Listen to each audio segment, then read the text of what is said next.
Week 2. It starts out with the Myers-Briggs personality inventory. It's an inventory. There is no right or wrong to this inventory. It's a series of 64 questions, and it was developed by two behavioral and social scientists, mother-daughter team, Myers and Briggs. At the bottom of the folder for week 2, I put a little bio. I often will do that if I think there's a person that you or people that you haven't been exposed to before. It's good for your edification. So you say, yeah, I took the Myers-Briggs. Many of you probably have taken it before, at least some of you. I often get that feedback that you had it in a psychology class or you took it in high school. It is very common. It's been around for a long time. I took it in college in the 70s when we were picking roommates, and it did a really good job. It really did. I don't want to say too much about the Myers-Briggs inventory because I don't want to influence you in any way. But take your time. You know, these questions are questions that if you think too much about them, you may overthink it. But if you don't think at all about them, it may not be accurate. I took it last night again, and it took me a little bit of time. And I said, boy, I'm tired from all those questions. So give yourself some time and no distractions. Be in a really good mood when you do it. And then what you'll see is that on the site itself, there's so much more information. So once you get your code, your 4 letters describing your personality, you can read about it. And then a little later on in the folder system, I have a PowerPoint, and that's again a summation. But don't look at that to begin with. Just take the inventory. And then, of course, participate in journal entry number 2, and then the discussion board for this week. As you scroll down again, you're going to see that I have another handout on the interpersonal communication from everyday encounters, and that's by Julia T. Wood. And I have listed there the 8 principles of interpersonal communication by Julia T. Wood. She's a researcher. She's been in the field for a long time, and you can read her biography as well, her little snippet. Of course, if you want more information, just Google her, and she's a legitimate researcher, and she's often quoted from in other texts. A lot of people in the field of interpersonal communication know Julia T. Wood, and she has 8 principles. And the first one is we cannot communicate. And what that means is if 2 people or a family are in the same airspace with each other, there is communication. It's not always what you say, it's also the visual, what you don't say, silence. Like communication is intense, and you cannot not communicate when you're with another person. Even the way you come into a room, where you sit, there's interpretations of that, right? We're going to be talking about perception later on in the semester, and a lot of this has to do with the person receiving. Sometimes you think you're in a good mood or things are fine, but if someone sees you a different way, it changes the whole dynamic. Next one is that interpersonal communication is irreversible. Once you say something, it's been said, and it does not reverse. And this has gotten a lot of people into hot water when they went, whoops, I shouldn't have said that. You can apologize, you can reframe it, but once it's said, that's why it's very important to be careful with your words, with your thous. Even if it's someone you are very close to, like your brother or your sister, you still should not abuse that relationship. When you're in a bad mood, you know, you don't want to say to someone, oh, you parked in my parking space, you knucklehead. You know, sometimes after a while that gets old and people will hold that against you, or at least have hurt feelings. Every time you're in a relationship encounter on a phone call or a face-to-face visit, you have an opportunity to support that relationship and to nurture it and to maintain it, right? So negative words and negative attitudes. And we all are in bad moods sometimes. I mean, not every day, not every week, not every month, but everyone can be in a bad mood once in a while and say something you didn't mean to say. So the safer you are in your relationships, the easier that is, but communication is irreversible. And then it has to do with ethical choices. Oh, yes. I think next week we're going to be discussing ethics. I think I'm going to put a chapter in it, and I'll talk about it in a video about what ethics means in a relationship and how important it is to you. The next is that people construct the meanings That is so true. You construct your own meanings. And the closer you are in the relationship, you understand what each other is talking about because of the repetition and the life experiences with that person. We'll talk more about that one too. Meta communication affects meaning, and meta communication is the nonverbal.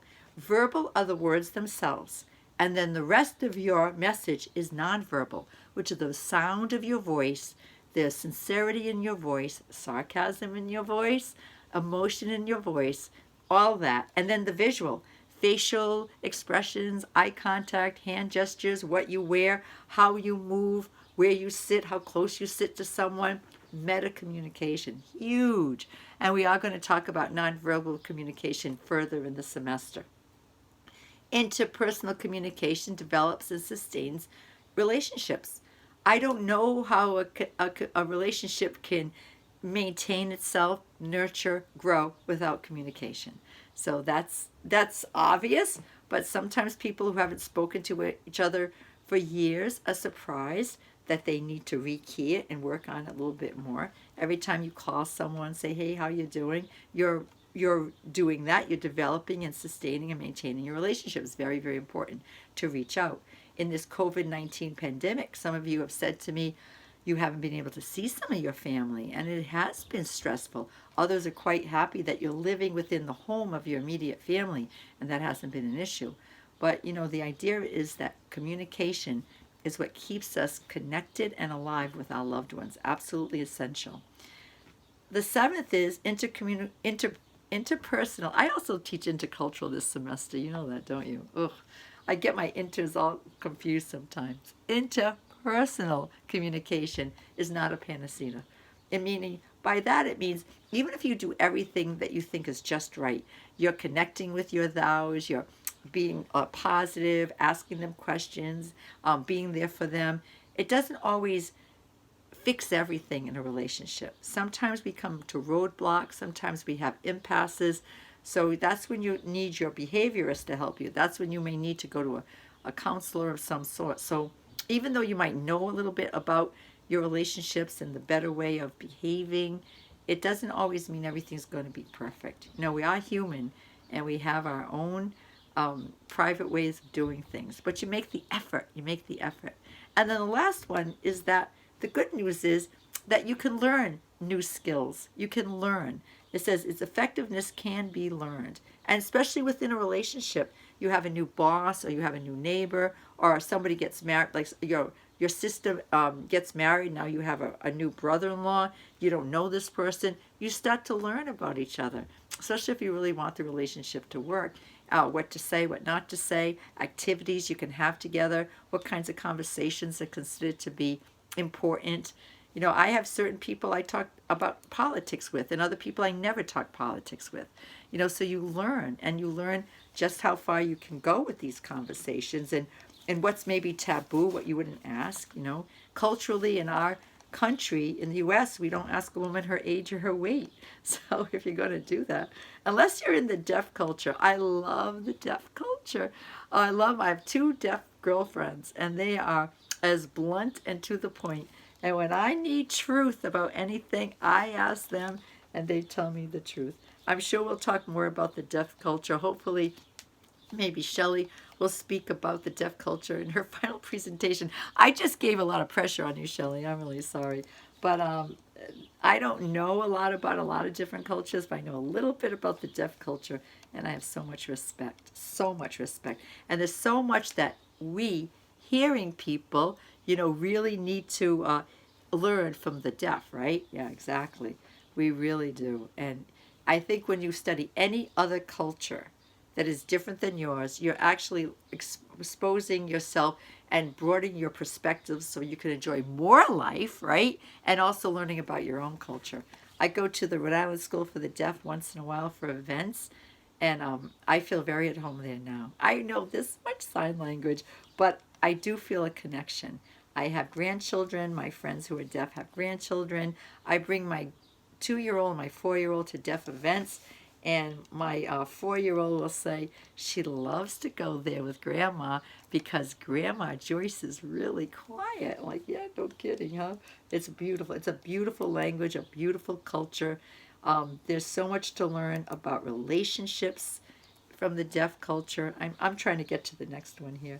So, okay, well, hopefully we learn more about this as the semester goes on. But no pressure, Shelley. And then after that, I have the communication model. I just put it up there in a picture format. Just it, no real explanation. There it is. There's the model. I'm assuming that you've had the communication model presented to you in your English classes. The relationship between the writer and the reader. The writer is not writing for themselves. They're writing for a reader. In public speaking class, another assumption that many of you have had COM 101, the speaker is speaking to connect to the listener. Well, in interpersonal, you are the speaker and the listener. You are the sender and the receiver. You're the source and the receiver. You're both in one. Because even if you're doing turn taking and you're the person who's saying the words, that's just part of communication, right? All your nonverbal is being sent at the same time others in a conversation are sending back to you. So you are both what they say, the source and the receiver, and the other person is the source and the receiver too. And you, in that circle, as you watch it, you can see they say the source encodes the message to the receiver decodes the message, and this is continually going on at the same time. And the message is verbal and nonverbal. Verbal are the words themselves, and nonverbal is the voice and the visual. And we'll talk more about that as the semester keeps going on. And then when it says feedback, feedback is constantly happening. And feedback is really another message, right? But you're constantly sending out signals and cues and ideas and thoughts. That's how conversations are. That's how interpersonal relationships are.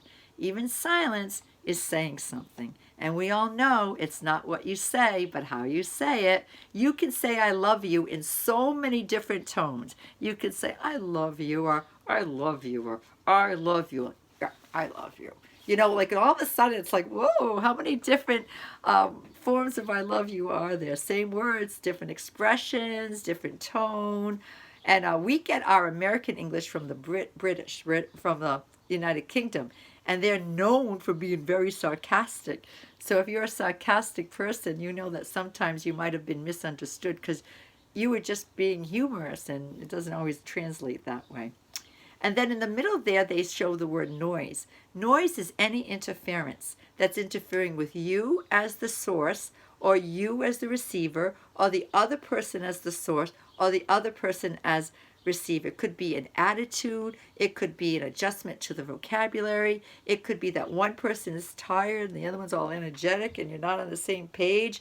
It could be you have a headache. That could be noise. It could be physical noise. Someone's playing something in the next room. Or maybe you're trying to multitask. You are watching you're playing your video game, listening to music, and your mother's talking to you at the same time. So you're doing 3 channels at one time. You think you're doing everything great. You're doing things mediocre. Let me tell you, there's studies that show that that type of multitasking usually gets you into trouble. But we all do it from time to time. Somebody walks in the room, you're busy reading, or you're on the computer, and you're trying to do 2 things at once. That's called noise in the communication experience. And the definition I like for what is communication, especially in interpersonal, same thing in public speaking, but even more so in interpersonal, it's where the sources decoding of a message, no, the source's encoding of a message and the receiver's decoding of the message are on the same page. It's where you have the shared meaning. I like to use the word connection. It's where you're understanding each other. I, as the source, may have said to you 10 things, but you, as the receiver in that moment, only received, decoded, understood 4 things. So what was communicated? Just the 4 things. So it doesn't always matter what you say, it's how it's received. But you too are being the receiver at the same time. Everybody has rights. It can get complicated. And when you take in a message, you're taking it with your eyes, your ears, and your hearts. It's not just the words themselves. It goes beyond that. So that model is there. If you scroll down underneath, there's a lot of other models that you might have seen in your English books or maybe in your public speaking book. That's why I include them. But if none of this communication model makes any sense to you, then I've added another feature to this folder. Right down here, up right after, but right before the brief bios, I have embedded one chapter from the textbook that I love to use for public speaking, from the Public Speaking Project. And on page 4 of this chapter, it's only 10 pages, there is a communication model. And within the chapter, and at the end too in the glossary, you can see the vocabulary definitions for encoding, decoding, source, receiver, noise. So you can refresh yourselves. I know some of you have had public speaking, and I know some of you have had English classes, so I'm assuming this is redundant or repetitive. But when it comes to interpersonal, realize that it's not turn taking and slow motion. You're both parts, the source encoding and the receiver decoding all at the same time. And same true for your other partner. It's going on constantly. There is no stopping it. It's happening because, as Julia T. Wood said, you cannot not communicate when you're in the same airspace. That's it for right now. So make sure you do the Myers-Briggs Personality Inventory and just take note of it. And next week I'm going to ask you what your results were and if you agreed with them. So just be patient with it. Do the journal number 2 and then the discussion board, which has more to do with mobile devices. And even though this is COVID-19, it still is germane. And we will discuss that next week. Or I'll discuss it. But I see you on the discussion boards, and I'm so excited when you start connecting with each other, because that's what those discussion boards are for. They're for you. I can read them, but I don't get involved in those because I love it when we learn from each other. I'm 45 years older than most of you. You need your peers to get in there with you. And even if someone is 30 years older than you, when they're a student, their brain is fresh, right? I'm on the other side. I don't know what side I'm on, but I'm enjoying you. And thank you so much for your introductions. I watched each one at least 3 times. To me, you're precious. And thank you for being in this class. I'll talk to you again next week, if not sooner. Have a good week.